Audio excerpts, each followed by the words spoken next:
Salam alaikum wa rahmatullahi wa barakatuh, c'est Youssef Boutari, enseignant physique chimique, lycée Hassan de Tinjdad. Dans le cadre de la formation à distance, cette vidéo est s'adressée aux élèves de deuxième baccalauréat SVT. Donc toujours dans la chimie, mais cette fois on passe à la deuxième partie de la chimie, c'est la chimie organique. Avant de commencer le premier chapitre qui est la réaction, ou bien les réactions d'estérification et d'hydrolyse, on parle un peu sur qu'est-ce que c'est que la chimie organique, ou bien on fait un petit rappel sur la chimie organique. Donc qu'est-ce que c'est que la chimie organique? La chimie organique, ou bien la chimie de carbone, c'est un domaine de chimie qui s'intéresse aux composés de carbone, c'est-à-dire qui s'intéresse aux molécules où l'élément principal, ou bien le constituant principal, c'est l'élément de carbone. Donc qu'est-ce que c'est que l'élément de carbone? L'élément de carbone, bien l'atome de carbone, c'est un élément parmi les éléments du tableau périodique qui est caractérisé par son numéro atomique qui est égal à 6, sa configuration électronique qui est K2L4. Donc c'est-à-dire quoi cette configuration électronique? Cette configuration électronique nous permet de dire que le carbone, ou bien l'atome de carbone, il peut former 4 liaisons. Ces liaisons, elles peuvent être simples, comme elles peuvent être doubles, comme elles peuvent être triples. C'est-à-dire quoi? Simple, c'est-à-dire désolé. Donc c'est-à-dire l'atome de carbone, il peut faire une seule liaison avec un autre atome, que ce soit de carbone ou bien une autre. Une liaison double, c'est-à-dire que l'élément de carbone, ou bien l'atome de carbone, il peut former deux liaisons avec un autre atome. Et liaison triple, donc c'est-à-dire l'atome de carbone il fait 3 liaisons avec un autre atome. Donc c'est bien nécessaire de savoir l'élément de carbone et combien de liaisons peut former cet élément, car c'est l'élément principal dans la chimie organique. Et pour cela, on peut commencer, jusqu'à maintenant, on peut commencer le premier chapitre qui est la réaction, ou bien les réactions d'estérification et d'hydrolyse. Chapitre, c'est le suivant. Tout d'abord, on va faire un petit rappel sur les groupes caractéristiques, qu'est-ce que c'est que les molécules, ou bien les différents types de molécules, qu'est-ce que c'est que les différents groupes caractéristiques dans les molécules organiques, et on passe aux esters. Qu'est-ce que c'est qu'un ester? Comment faire pour... On va essayer de répondre aux questions comment faire pour former un ester, quelles sont les réactions mises en jeu les esters, etc. Et le troisième axe consacré à la formation d'un ester à partir d'un acide carboxylique et un alcool. Donc dans ce axe, on va savoir comment former un ester à partir d'un acide carboxylique et un alcool. Et le quatrième axe, c'est l'hydrolyse d'un ester. Et le cinquième axe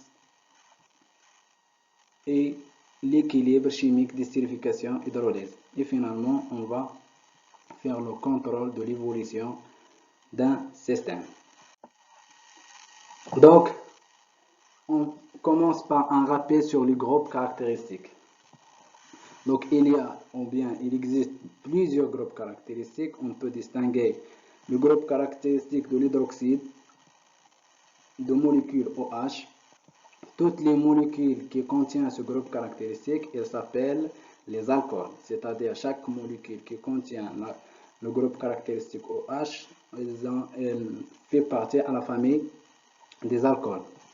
Le deuxième groupe caractéristique, c'est le carbonyle. Donc sa formule, c'est C double liaison avec O et une seule liaison avec H. Toutes les molécules qui contiennent ce groupe caractéristique, elles s'appellent les anhydrides. Et troisièmement, on passe à groupe caractéristique carbonyle. Ce groupe est de formule C double liaison avec O et une liaison avec un R cardinal carbonyle et un autre racine ou bien cardinal carboné. Donc toutes les molécules que contient ce groupe caractéristique, elles s'appellent les cétones. Et on passe aux acides carboxyliques. Donc les carboxyles ou bien le groupe caractéristique de former C double liaison avec O et une seule liaison avec OH, COO-OH, ce sont des acides carboxyliques, c'est-à-dire les molécules que contient ce groupe caractéristique, elles s'appellent les acides carboxyliques. Et après, on passe aux alcènes. Qu'est-ce que c'est que les alcènes? Ce sont deux molécules où il y a au minimum deux atomes de carbone sont liés entre eux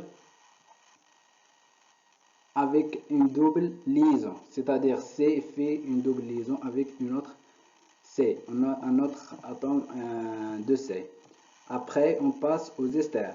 Qu'est-ce que c'est que les esters? Ce sont des molécules organiques qui contiennent le groupe caractéristique C double liaison avec O et une seule liaison avec O.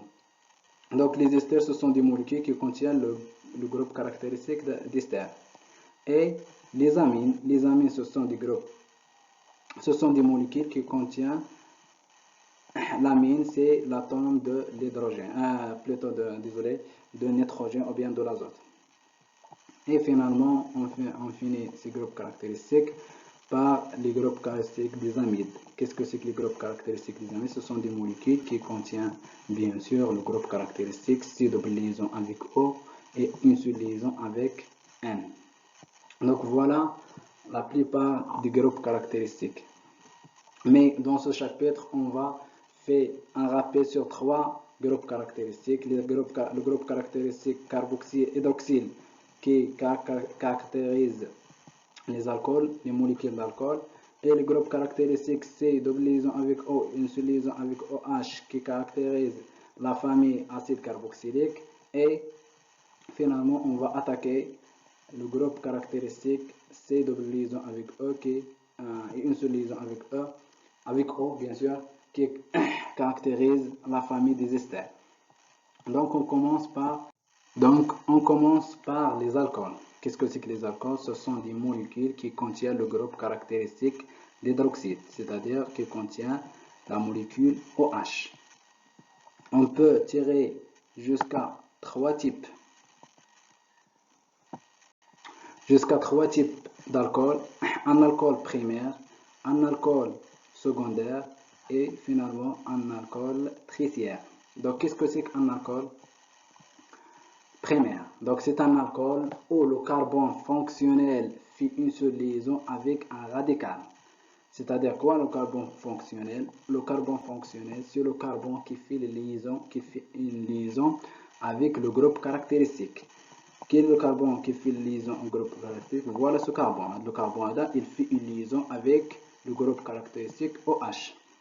Ce carbone, il fait une seule liaison avec un radical. C'est pour cela qu'on appelle ce carbone un carbone primaire. Voilà l'exemple de carbone primaire. Donc toujours les carbones primaires, on trouve un OH existe à l'extrémité de la chaîne. Donc voilà le carbone fonctionnel, il fait une seule liaison avec un radical. Donc le deuxième type des alcools, c'est les alcools secondaires. Qu'est-ce que c'est que les alcools secondaires? Les alcools secondaires, ce sont des alcools où le carbone fonctionnel, il fait deux liaisons avec deux radicaux, ou bien deux racines, R1 et R2. Voilà le carbone fonctionnel.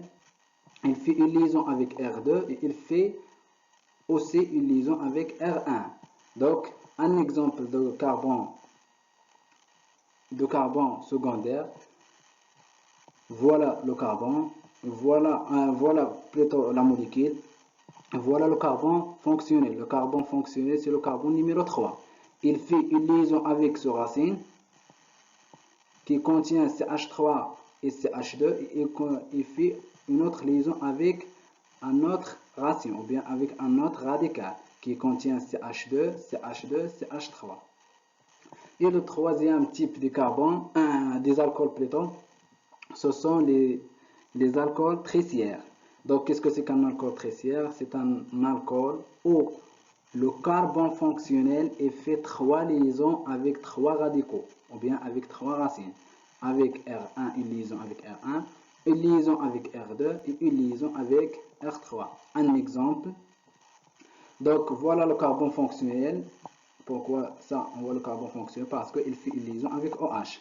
Donc, il fait une liaison avec le premier radical CH3 et il fait une autre liaison avec le deuxième radical CH3 et il fait une troisième liaison avec le radical CH2CH3. C'est pour cela ce alcool il s'appelle un alcool triciaire. Donc comment nommer ces alcools? Quelle est la nomenclature de ces alcools? Donc toujours on commence par numéroter la chaîne principale. Donc on numérote la chaîne de telle façon 1, 2, 3, 4, 5, 6. Donc on numérote la chaîne de telle façon que le carbone fonctionnel soit numéroté avec le nombre le plus bas possible. Si on fait la numérotation par ce sens, on fait 1, 2, 3, 4, 5 et 6. C'est la chaîne principale. Donc le carbone fonctionnerait comme 4. Et l'autre sens, on a 1, 2, 3, 4, 5, 6. Donc l'autre sens, quand le carbone fonctionner est numéro 3. Donc c'est pour cela qu'on a le choix de la deuxième chaîne. Donc 1, 2, 3, 4, 5 et 6. Donc après la numérotation de la chaîne principale, cette chaîne principale elle contient 6 atomes de carbone. Donc on parle de l'hexane. Donc l'alcane correspondant c'est l'hexane. Hexane, c'est-à-dire 6. Et le carbone fonctionné est numéro 3. C'est pour cela on fait hexane, 6, 3, ol. Car tous les alcools ils finissent par la terminaison ol. Hexane, c'est-à-dire le numéro ou bien le nombre de carbone de la chaîne principale, 1, 2, 3, 4, 5, 6. Et 3, c'est le numéro plutôt de carbone fonctionnel et on la terminaison du carbone. Donc, des alcools plutôt. Hexane, 3, ol.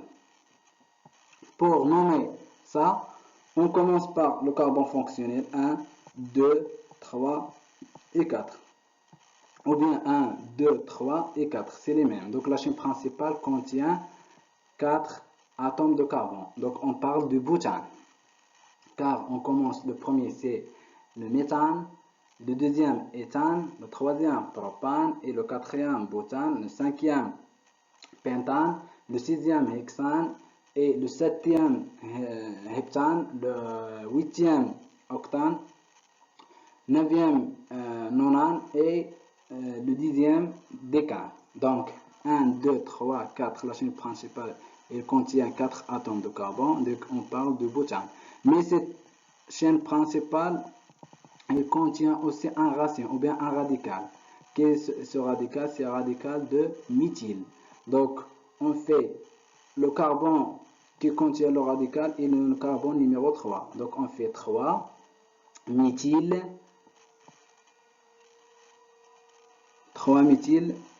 1, 2, 3, 4, butanol, butane 1 ol, butane 1 ol. Donc on passe. Donc après les alcanes, il y a les acides carboxyliques. C'est la deuxième famille de molécules qu'on va l'expliquer. Donc qu'est-ce que c'est que les acides carboxyliques? Ce sont des molécules organiques présentant un groupe fonctionnel carboxyle nécessairement au bout de la chaîne. Donc voilà le groupe fonctionnel carboxyle. C'est double liaison avec O et une seule liaison avec OH. Donc la nomenclature des acides carboxyliques, on repère la chaîne carboxylique principale. C'est celle-là qui est en bleu. Et on numérote en partant par l'atome de carbone fonctionnel. Toujours, on commence la numérotation par le carbone fonctionnel, c'est-à-dire le carbone du groupe fonctionnel. Donc c'est 1, 2, 3, 4. Donc 4, cette molécule on contient 4 atomes de carbone dans la chaîne principale. Donc on parle de butane. ou bien l'alkane correspondant, c'est le butane. Et cette molécule aussi, il contient un radical CH3, ou bien un groupe de méthyle. Dans quel numéro? C'est dans le carbone numéro 3. C'est pour cela, on commence la nomenclature des acides carboxyliques par l'acide. Après 3, c'est le numéro du carbone qui porte le groupe de méthyle. Donc c'est le carbone numéro 3. Quel est le type de groupe ou bien de racine? C'est le méthyle. Pourquoi méthyle? Car il contient un seul atome de carbone. Donc c'est 3-méthyle butane et on finit par la terminaison wick, la terminaison des acides carboxyliques wick. Donc l'acide de 3-méthyle butanoïque. On fait un exemple. Donc comment nommer cette molécule? Donc comme j'ai déjà dit, on commence par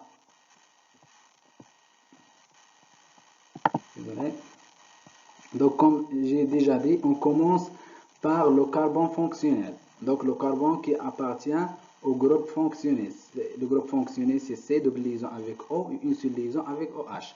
Donc on commence la numérotation par ce carbone. Donc c'est le numéro 1, numéro 2, numéro 3, numéro 4 et le numéro 5.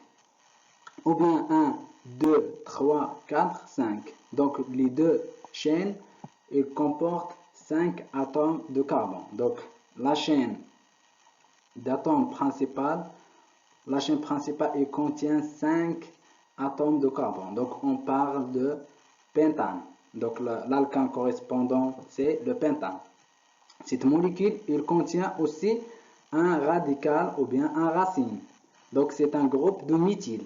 Donc quel est le numéro de carbone qui comporte le groupe de méthyle? C'est 1, 2, 3, 4. Donc le carbone numéro 4, il contient le groupe de méthyle. Donc c'est pour cela, la nomenclature de cette molécule va faire de telle façon. L'acide, premièrement, on commence par l'acide. Deuxièmement, le numéro qui contient le groupe de méthyle, ou bien qui contient le racine, c'est le numéro de carbone, c'est le carbone numéro 4. Donc 4 tiré. Quelle est la nature de ce radical? C'est H3, c'est méthyle. Donc 4-méthyle pentanoïque. 4-méthyle pentanoïque. Pentane. Donc c'est tiré du numéro 5, c'est le nombre de carbone de la chaîne principale. Et wick, c'est la terminaison des acides carboxyliques. On va faire un deuxième. Désolé. On va faire un deuxième exemple. Donc voilà la molécule d'un acide carboxylique. On commence toujours par le carbone fonctionnel. Donc le carbone fonctionnel, c'est voilà le carbone fonctionnel. Donc ce carbone il fait double liaison avec O et il fait une seule liaison avec OH. Donc c'est le groupe caractéristique des acides carboxyliques. Donc voilà le carbone numéro 1, le carbone numéro 2, le carbone numéro 3 et le carbone numéro 4. Donc la chaîne principale il contient 4 atomes de carbone. Donc on parle de butane. Ou bien l'alkane correspond à cette chaîne, c'est le butane. Donc, et on remarque aussi que le carbone numéro 3 il contient 2 radicaux. Le premier radical c'est un groupe de méthyle et le deuxième radical c'est un groupe aussi de méthyle. C'est pour cela on va faire la nomenclature de telle façon. On commence par l'acide et après le numéro de carbone qui porte le groupe de méthyle, donc 3, car le carbone numéro 3 il contient 2 groupes de méthyle. Donc on va faire diméthyle. 10 c'est-à-dire 2 groupes de méthyle. Diméthyle butanoïque. Butane, j'ai le nombre d'atomes de carbone dans la chaîne principale. Et wick, la terminaison de les acides carboxyliques. Donc acide 3,3-diméthyle butanoïque. Et finalement, ou bien l'exemple numéro 3, voilà la molécule. Donc toujours de la même façon, on commence par le groupe, bien le carbone fonctionnel, 1, 2, 3, 4. Donc la chaîne principale, il contient 4 atomes de carbone. Donc on parle bien sûr du butane, ou bien l'alkane correspondant, c'est le butane. Et on remarque aussi que le carbone numéro 2 et le carbone numéro 3, il contient un groupe de méthyle, c'est-à-dire il contient des radicales. Le carbone numéro 2 contient un radical CH3 et le carbone numéro 3 il contient un radical CH3. Donc les deux carbones, soit le carbone numéro 2 et le carbone numéro 3, il contient les radicaux de groupe de méthyle. Donc la nomenclature de cette molécule va de telle façon: l'acide, puis les adresses des carbones qui portent les groupes de méthyle 2,3, diméthyle butanoïque. Donc acide 2,3, c'est-à-dire le carbone numéro 2 et le carbone numéro 3, il contient un groupe de méthyle et la chaîne principale c'est butane, c'est-à-dire 4 atomes de carbone, c'est butanoïque. Donc acide 2, 3 diméthyle butanoïque. Donc voilà pour la troisième famille qu'on va traiter dans cette vidéo. C'est la famille des esters. Donc qu'est-ce que c'est que les esters? Les esters, ce sont des molécules organiques ou bien des composés odorants que l'on trouve dans les huiles essentielles, les fruits et qui sont utilisés en parfumerie. Donc ce sont des molécules qui caractérisent par son odeur et qui existent essentiellement de l'huile essentielle et les fruits. Un exemple des esters: on peut trouver les esters dans les ananas comme le butanoate d'éthyle. Voilà la formule topologique de butanoate d'éthyle et je voudrais l'expliquer comme la nomenclature de cette molécule. Et le deuxième ester, le butanoate de méthyle qu'on peut trouver dans les pommes, de la pomme. Et la troisième molécule d'ester, c'est le butanoate d'octène qu'on peut trouver dans l'orange. Donc voilà les formules topologiques de ces molécules. Donc pour revenir à la formule topologique, chaque point caractérise un atome de carbone. Donc voilà, à ce point il y a un atome de carbone, à ce point un atome de carbone, à ce point un atome de carbone. Et le groupe caractéristique ou bien le groupe fonctionnel des esters, c'est C, double liaison avec O et une seule liaison avec O. Et ça c'est un atome de carbone et ça c'est un atome de carbone. Donc il y a deux racines ou bien deux radicaux dans les esters, qui est le R1 et le R2. Le R1 il contient combien d'atomes? Il contient la première atome, la deuxième, la troisième et la quatrième. Donc on parle de butane. Donc on forme des butanes pour obtenir butanoate. Voilà, butanoate. Et le deuxième racine qui est deux atomes de carbone, la première et la deuxième. Donc le premier mit et le deuxième est. Donc on fait éthyle, le butanoate d'éthyle, le butanoate d'éthyle. Le butanoate car il y a 4 atomes de carbone le premier radical et d'éthyle 2, c'est-à-dire le deuxième radical contient 2 atomes de carbone. Le deuxième exemple, c'est le butanoate de méthyle. Donc, à chaque point, il forme un atome de carbone, ou bien il représente un atome de carbone. Voilà, à ce point qu'il y a un atome de carbone, à ce point qu'il y a un atome de carbone, à ce point atome de carbone, à ce point atome de carbone, et voilà le groupe fonctionnel, et à ce point qu'il y a un atome de carbone. Donc, le premier racine contient combien d'atomes de carbone? 1, 2, 3 et 4. C'est pour cela, 4 c'est butane. On la reformule de façon butanoate, car 1, 2, 3, 4. Et le deuxième racine, il contient un seul atome de carbone. Donc on parle de méthyle. C'est le butanoate de méthyle. Pour le troisième exemple, Donc, voilà le groupe caractéristique. Le premier racine, il contient le premier atome de carbone, le deuxième, le troisième, le quatrième. Donc, c'est 4 atomes de carbone. Donc, 4 atomes de carbone, on parle de butane, c'est-à-dire butanoate. Butanoate. 1, 2, 3, 4, butanoate. Et le deuxième racine, il contient 1, 2, 3, 4, 5, 6, 7, 8. Donc, on parle 8 atomes de carbone, c'est bien l'octane. Mais puisque c'est un racine carboxylique ou bien c'est un radical carbonyle, donc on parle d'octyle.